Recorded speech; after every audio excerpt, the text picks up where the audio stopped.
For weeks now, a quiet story has been spreading through the music industry.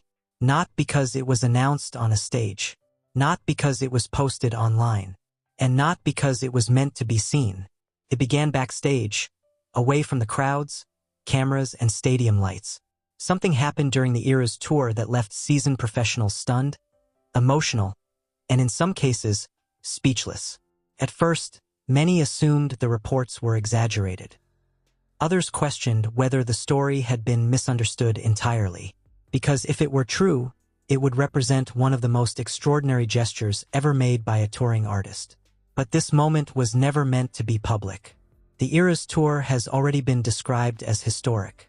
Night after night, Taylor Swift filled stadiums across the world, delivering a 3-hour performance that demanded precision, stamina, and near-perfect coordination. Behind every one of those shows stood hundreds of people. Technicians, drivers, dancers, rigging crews, sound engineers, costume designers, security staff, the kind of people whose work is essential yet rarely seen.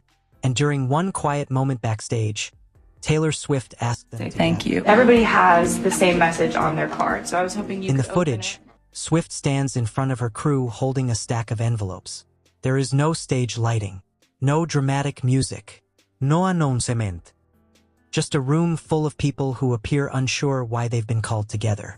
Swift begins speaking calmly, explaining the reality of the tour. Setting a precedent with the Eras tour is really important to me because people who work on the road, if the tour grosses more, they get more of a bonus. And these people just work so hard and they are the best at what She talks openly about how demanding the tour has been, about the pressure, the responsibility, the physical and emotional weight of performing night after night, city after city. This is not a rehearsed speech. It's reflective, honest, and then she adds something unexpected. So every single person on the crew, I've handwritten them a note. It took me a couple weeks, but it's fun to write the notes. It's like fun to think about everybody's lives that they're going to go back to and the time off they're going to have and the kids they haven't seen because they've been away from months and making that worthwhile for them. It feels like Christmas morning when you finally get to say thank you. Swift explains that what she's about to give them is personal.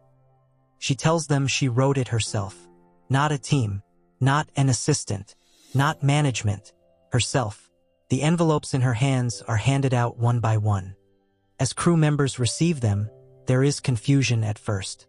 Smiles, nervous laughter, a few hesitant looks exchanged between co-workers. Then one worker opens theirs and begins to read. Doesn't come from a bank, but here's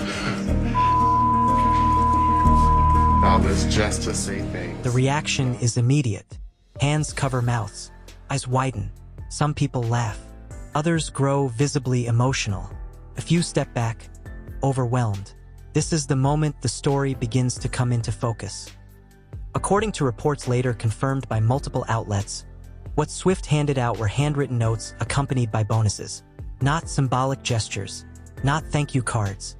Real, substantial bonuses. In total, it is reported that nearly $295 million was distributed among the Eras tour crew over the course of the tour. The amount was not announced publicly. It was never meant to be a headline. What makes the moment striking isn't just the number, it's how it was done. No press release, no social media post, no cameras positioned for promotion. The footage that exists surfaced only because someone in the room captured it quietly. He's emotional. Oh my God, do you need a hug? Are you okay? I'm gonna pass out. Love you guys. Industry insiders say gestures like this are extremely rare at this scale. Touring bonuses do exist, but nothing approaching this level, and almost never delivered so personally. Each envelope, each note, each moment handled face to face. Swift does not linger. She does not turn the moment into a speech. After the envelopes are handed out, she thanks them and moves on. Moments later, she's back on stage, singing, performing, carrying the weight of the show. What happened backstage did not change the performance the audience saw that night. But for the people behind the scenes, it changed everything. Not because of the money alone, but because of how it was given. Quietly, personally, without expectation of recognition. In an industry driven by spectacle, this moment happened without one. And perhaps that's why, when the story finally surfaced, it resonated so deeply. Not as a headline, not as a marketing move, but as a reminder that sometimes the most powerful gestures are the ones never meant to be seen.